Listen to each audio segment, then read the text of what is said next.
The boy's name was Santiago. Dusk was falling as the boy arrived with his herd at an abandoned church. The roof had fallen in long ago, and an enormous sycamore had grown on the spot where the sacristy had once stood. He decided to spend the night there. He saw to it that all sheep entered through the ruined gate, and then laid some planks across it to prevent the flock from wandering away during the night. There were no wolves in the region, but once an animal had strayed during the night, and the boy had had to spend the entire next day searching for it. He swept the floor with his jacket and lay down using the book he had just finished reading as a pillow. He told himself that he would have to start reading thicker books. They lasted longer and made more comfortable pillows. It was still dark when he awoke, and looking up he could see the stars through the half-destroyed roof. I wanted to sleep a little longer, he thought. He had had the same dream that night as a week ago, and once again he had awakened before it ended. He arose, and taking up his crook, began to awaken the sheep that still slept. He had noticed that as soon as he awoke, most of his animals also began to stir. It was as if some mysterious energy bound his life to that of his sheep, with whom he had spent the past 2 years, leading them through the countryside in search of food and water. "They are so used to me that they know my schedule," he muttered. Thinking about that for a moment, he realized that it could be the other way around, that it was he who had become accustomed to their schedule. But there were certain of them who took a bit longer to awaken. The boy prodded them, one by one with his crook, calling each by name. He had always believed that sheep were able to understand what he said, so there were times when he read the parts of his books that had made an impression on him, or when he would tell them of the loneliness or the happiness of a shepherd in the fields.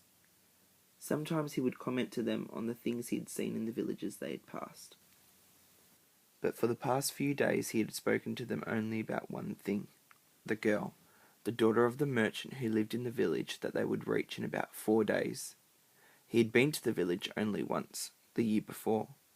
The merchant was the proprietor of a dry goods shop, and he always demanded that the sheep be sheared in his presence, so that he would not be cheated. A friend had told the boy about the shop, and he had taken his sheep there. "I need to sell some wool," the boy told the merchant.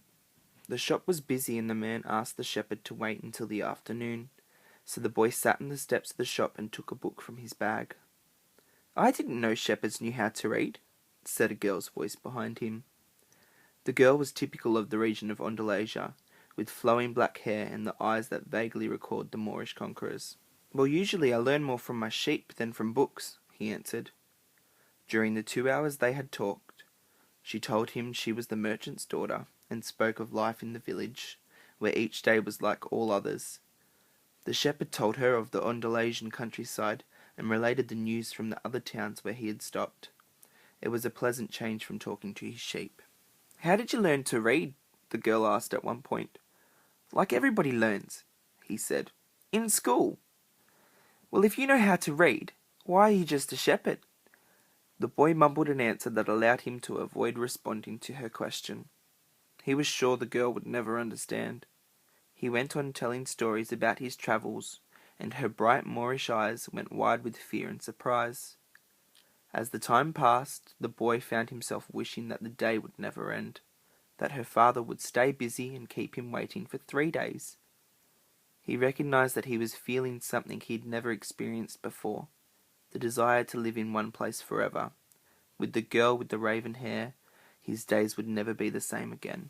But finally the merchant appeared, and asked the boy to shear 4 sheep. He paid for the wool, and asked the shepherd to come back the following year.